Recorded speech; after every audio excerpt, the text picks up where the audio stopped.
بر لانے والا، فقیروں کا ملجا، ضعیفوں کا ماوا، یتیموں کا والی، غلاموں کا مولا، اتر کر ہیرا سے سوئے قوم آیا اور ایک نسخہ کیمیا ساتھ لایا۔ عرب جس پہ قرنوں سے تھا جہل چھایا، پلٹ دی بس ایک آن نے اس کی کھایا، پلٹ دی بس ایک آن نے اس کی کھایا۔ سامعین،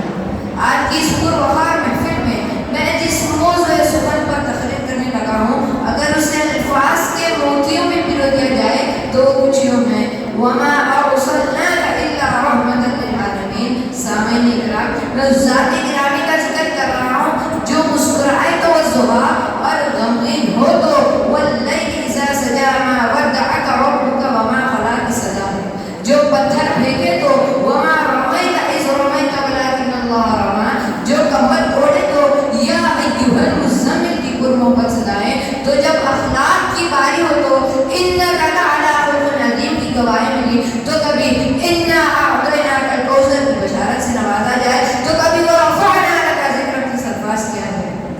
سامعین اکرام، میں اس ذات گرامی کی مدح سرائے کیسے کروں جس کا مدح خود خالق کائنات ہے۔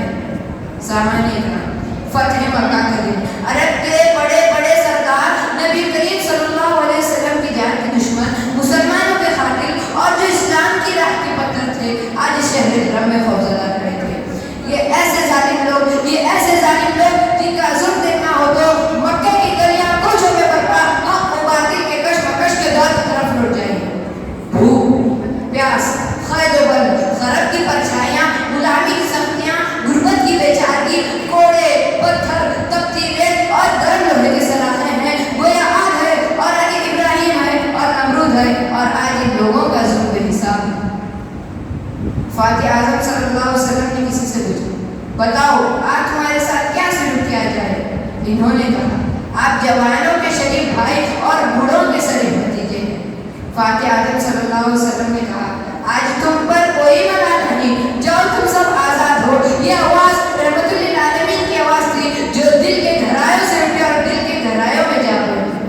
حاضرین اکرام، میرے نبی رحمت للعالمین جو جبر کی جگہ صبر، ریاکاری کی جگہ اخلاص، مایوسی کی جگہ امید، سنگدلی کی جگہ صلہ رحمی، بزدلی کی جگہ بہادری، سختی کی جگہ نرمی، سینکڑوں خداؤں کی جگہ خدائے واحد، دل کی اندھی مخلوق کو دل کے بنا اور بے حیا نسلوں کو خدا کے سامنے رونے والے آنکھ بخشتے ہیں۔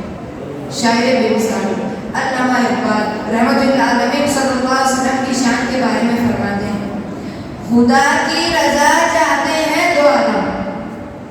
خدا کی رضا چاہتے ہیں دو عالم، خدا چاہتا ہے رضا محمد۔ تماشا تو دیکھو، تماشا تو دیکھو کہ دوزخ کی آتش، تماشا تو دیکھو کہ دوزخ کی آتش لگائے خدا اور بجھائے محمد۔ تعجب تو یہ ہے، تعجب تو یہ ہے کہ فردوس اعلیٰ بنائے خدا اور بسائے محمد۔ حاضرین اکرام، میرے نبی رحمت للعالمین جو نہ صرف انسانوں کے لیے بلکہ چرند، پرند، نباتات اور ہر مخلوق کے لیے رحمت ہے، جو نہ صرف اپنوں کے لیے بلکہ ان لوگوں کے لیے بھی جن کی وجہ سے آپ کی ایڑیاں لہو سے تر ہوئی، وہ اس شے کے لیے بھی رحمت ہے جو انسان کے سامنے اور پیچھے ہے، وہ اس شے کے لیے بھی رحمت ہے جو انسانی نظر سے بالاتر ہے۔